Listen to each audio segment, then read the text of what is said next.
kutukan dan karunia. Ku terjebak di antara dua dunia.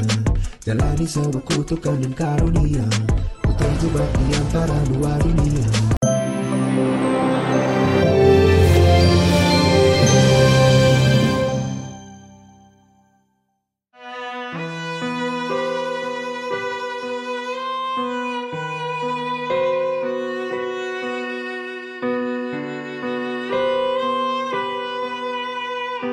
Pemirsa, kabar duka datang dari keluarga pesohor tanah air. Ayahanda penyanyi Tissa Biani, Bobby Begjowarasno, meninggal dunia Minggu pagi kemarin. Kabar duka tersebut diunggah Tissa melalui unggahannya di Instagram story-nya. Awalnya kekasih Dul Jailani itu hanya mengunggah sebuah potret hitam tanpa ada secuil keterangan apapun. Namun pada unggahan berikutnya, Tissa baru menuliskan kalimat duka atas meninggalnya sang ayahanda tercinta. Ayahanda Tissa meninggal dunia di usia 55 tahun karena serangan jantung usai waktu subuh. Yang terbaik gitu, jadi masih ada hikmahnya. Begitu papa meninggal pasti ada hikmahnya apa diganti.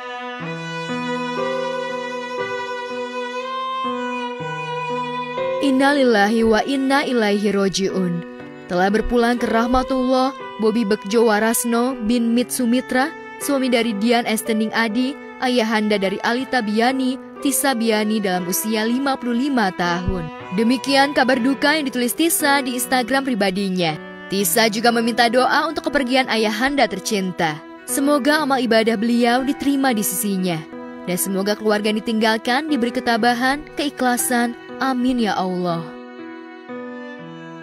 Dalam unggahan lainnya, juga tampak musisi Ahmad Dhani yang merupakan ayah dari kekasihnya, Dul Jailani, turut datang melayat ke rumah duka.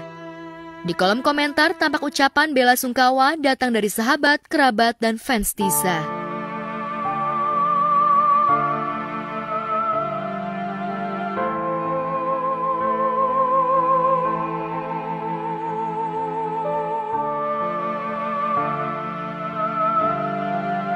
Dari foto-foto yang diunggah, tampak Tissa Biani ikut menghantarkan almarhum ayahnya ke tempat peristirahatan yang terakhirnya. Dalam foto yang diunggah, tampak kekasih Dul Jailani itu terlihat berjongkok bersama ibundanya di samping pusara ayahnya yang terlihat masih basah dengan bertaburan bunga.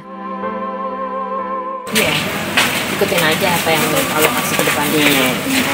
Berserah ya. Iya, karena udah tinggal bertiga, aku, mama, dan kakakku gitu, dan kita nggak ada sosok laki-laki lagi di keluarga, ya selain om ya gitu, tapi di keluarga inti kan cuma papa doang gitu. Papa emang cowok sendiri, jadi kayak aku harus menjadi dua gender itu, jadi ada laki-lakinya ada perempuannya juga. Kenapa? Karena kita nggak bisa ngandelin orang segala macam. Yang paling penting kan aku sama mama sama kakak saling menguatkan, apalagi kan kakak juga udah mau nikah gitu, jadi aku juga harus lebih kuat lah dari mama gitu, karena mama itu juga udah tua umurnya.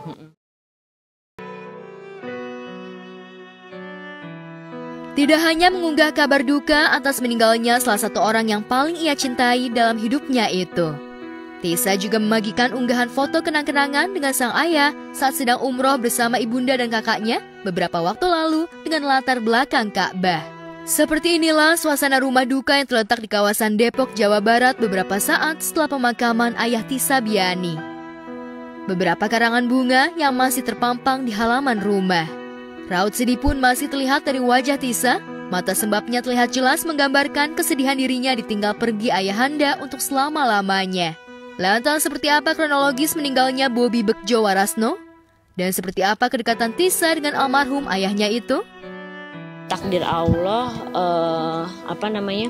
bilang papa meninggal secara mendadak kayak gini gitu. Apa? Setelah sholat subuh. Jadi setelah kita sahur segala macam, terus sholat subuh, kayaknya persisnya segitu, karena pada saat sholat subuh dia masih sempet ngeluh mah gitu, manggil ke mama gitu, karena kan sekamar sama mama. Cuman kita tuh pikir kayak ya udah manggil biasa, tapi ternyata itu manggil untuk terakhir kali gitu. Karena kan kalau umat muslim kan memang lebih baik setelah dimandikan harus dimakamkan gitu. Jadi kita nggak mau nunggu-nunggu lama, setelah dimandikan langsung pergi ke tempat bersemayamnya gitu. Ada firasat? Firasat nggak ada, karena memang apa ya, papa itu orangnya suka bercanda aja sih gitu, dan setelah pulang umroh kemarin tuh liburan terakhir gitu bareng keluarga, emang lagi sering rajin sholatnya di masjid. Nah walaupun memang biasanya kan sholat ya paling mentok-mentok di rumah gitu, tapi ini lagi pengen ke masjid terus kayak nggak tahu ya, terus pengen melihara kucing, terus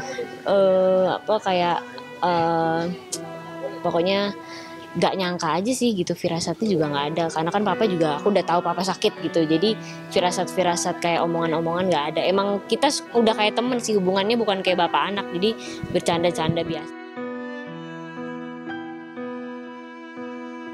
Takdir memang tidak ada yang bisa memperkirakan kapan dan kepada siapa ia akan datang menghampirinya, seperti yang dirasakan Tisa dan keluarga saat ini.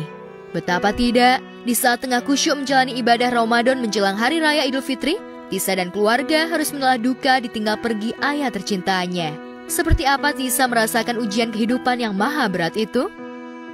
Namanya udah takdir sih Mbak, maksudnya kayak ini udah takdir banget kayak gini. Jadi aku selalu yakin sih, maksudnya apa yang terjadi sekarang pasti tuh ada hikmahnya, ada alasannya kenapa Allah memberikan takdir seperti ini kepada aku gitu. Jadi bukan lebih ke santai sih, tapi lebih ke percaya aja gitu apa yang Allah kasih gitu, kalau emang ini yang terbaik buat aku gitu. Momen terakhir jalan-jalan, momen terakhir jalan-jalan, emang papa minta jalan-jalan gitu. Terakhir itu emang pengen liburan bareng, karena kebetulan kan aku sama kakakku kerjanya bareng ya. Kakakku jadi manajerku, aku juga kerja, jadi dua-duanya tuh jarang di rumah karena ada kerjaan segala macam. Tapi papa minta liburan gitu. Cuman kalau ke Bali atau apa tuh sayang aja gitu, lebih baik langsung aja umroh berempat gitu. Duka mendalam yang dialami Tisa tidak luput dari perhatian kekasih Tisa, Dul Jailani dan Bunda Maya Estianti. Dul dan Bunda Maya datang ke rumah duka untuk memberikan support kepada Tisa agar tabah dan tegar menghadapi cobaan tersebut. Tadi aku kan memang kalau lagi puasa ini kan tidurnya balik habis tidur sebenarnya siang gitu ya. Tadi hari Minggu sekarang, jadi ya aku tadi bangun 2:30 lah. Terus aku lihat Instagram Tisa, pas gitu mereka langsung meninggal. Terus aku buka WhatsApp, Tisa udah kabar dari pagi dan aku tidur ya. Terus udah kabarnya, tapi aku juga masih takut, jadi baru tanya sih ya siang menjelang sore lah. Jadi langsung sini, langsung pulang. Dan alhamdulillahnya juga PH-nya itu masuk yang sebabik dari badan. Ya alhamdulillah pulang dan mungkin terakhir pertama dan terakhir ketemu rasanya waktu itu ada syuting di film apa Imam itu aku pernah ketemu sekali, mereka tidak bisa ya.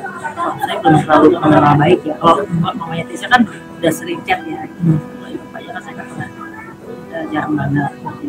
Aku sih seneng banget ya, karena kan emang sebelum papa meninggal juga ayah udah kayak ayah aku sendiri. Terus kayak perhatian juga, Tante Mulan juga perhatian sama aku. Bahkan tadi bukan cuma ayah sama Tante Mulan aja yang datang, tapi ibu ayah yang mama juga datang. Terus orang-orang RCM juga alhamdulillah datang semuanya. Mungkin yang lainnya bakal menyusul nanti malam, tapi at least mereka semuanya menyempatkan hadir di hari-hari kayak gini. Terus di saat susah gitu kan, rata-rata kan biasanya orang malah meninggalkan, tapi mereka semua malah hadir dan datang ya.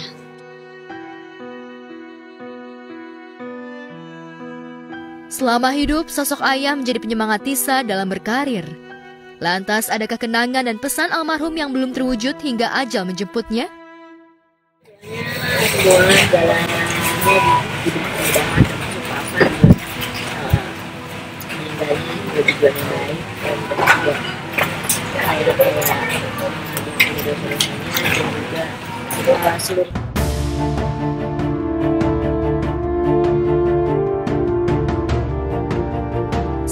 itu, 40 hari lebih David Ozora, korban penganiayaan Mario Dandi Satrio, masih terbaring lemah di ranjang rumah sakit.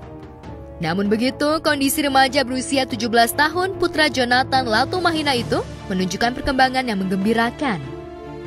David sudah bisa melakukan pergerakan sederhana seperti mengedipkan mata dan sedikit berkomunikasi.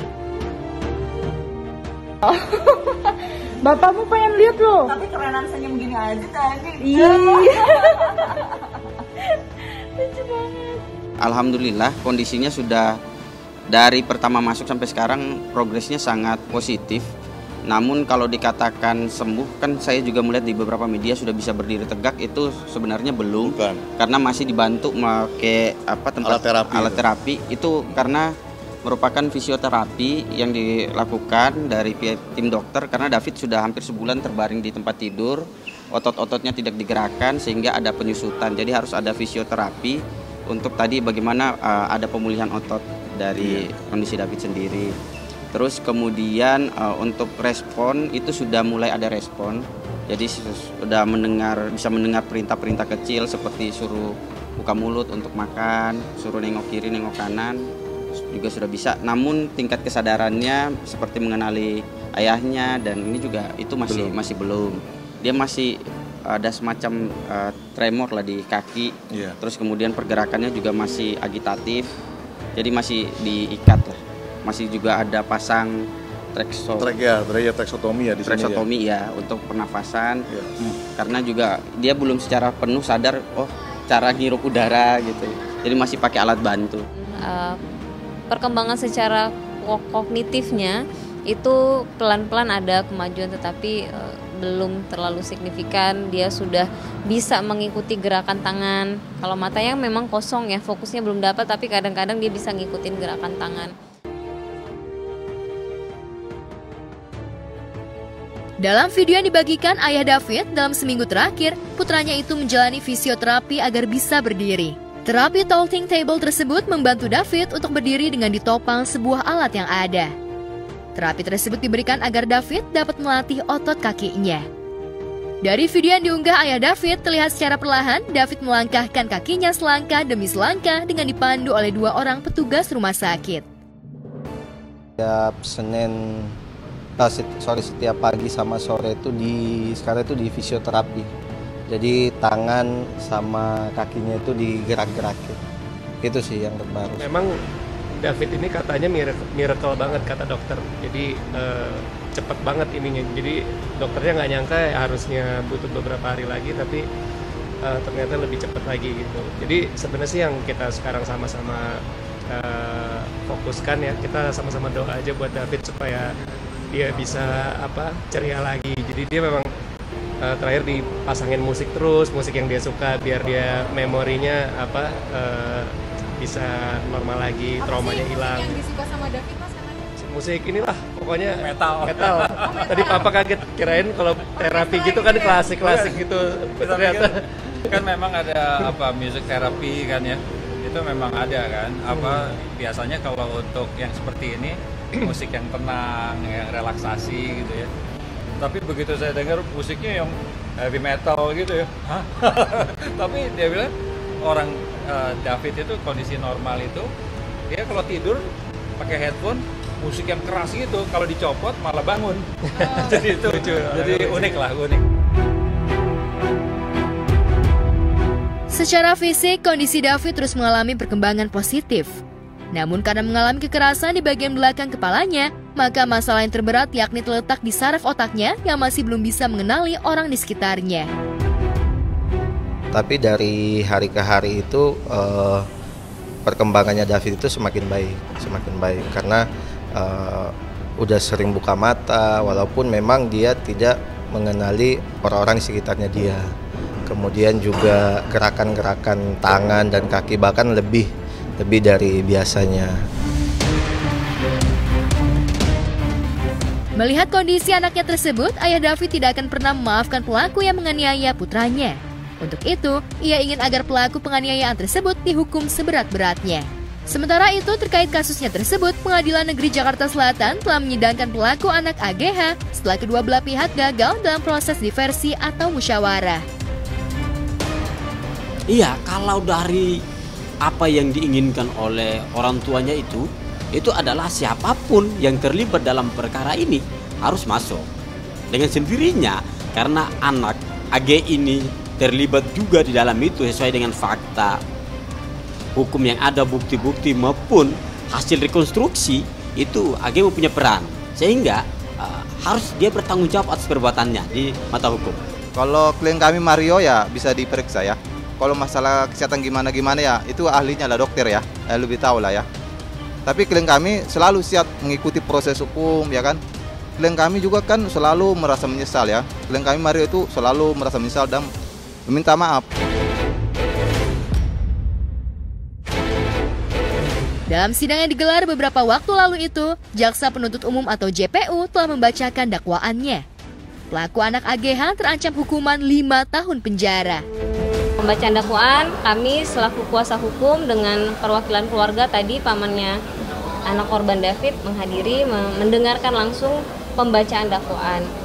Nah, dalam pembacaan dakwaan, pasal yang disampaikan masih sama dengan pasal yang pada saat proses penyidikan ya, penganiayaan berat terencana dengan tuntutan dakwaan alternatif ya, Undang-Undang Perlindungan Anak yang ancamannya 5 tahun dan pasal 355 penganiayaan berat junto 56 KUHP tentang pembantuan pidana yang ancaman pidananya 12 tahun. Ini sudah menjadi sudah merupakan penganiayaan berat ya.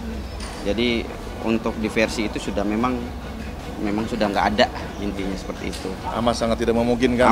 Amat sangat tidak memungkinkan, dan kami juga memohon dari ini pada masyarakat semua untuk terus mengawal proses hukum agar hukum dapat ditegakkan seadil-adilnya sehingga semua dapat mendapatkan keadilan sesuai dengan porsinya masing-masing, terlepas apakah itu anak maupun sudah dewasa. Diungkapkan kuasa hukum AGH, kondisi kliennya berada dalam kondisi sehat. Bahkan AGH mampu menjawab pertanyaan dari hakim yang menyidangkan. Sebagai pihak yang didakwa, AGH selalu berupaya kooperatif dalam penanganan perkara penganiayaan tersebut. Kami ikutin proses ini dengan sebaik mungkin.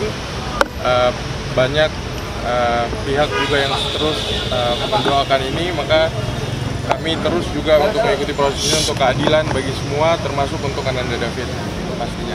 Itu aja ya. Nah, kami melihat dakwaan Jaksa Penuntut Umum sudah cukup kuat dan sudah sesuai dengan prosedur, sehingga pada saat nanti putusan rencananya hari Senin, putusan sela dari majelis, kami yakin ini akan ditolak seperti itu.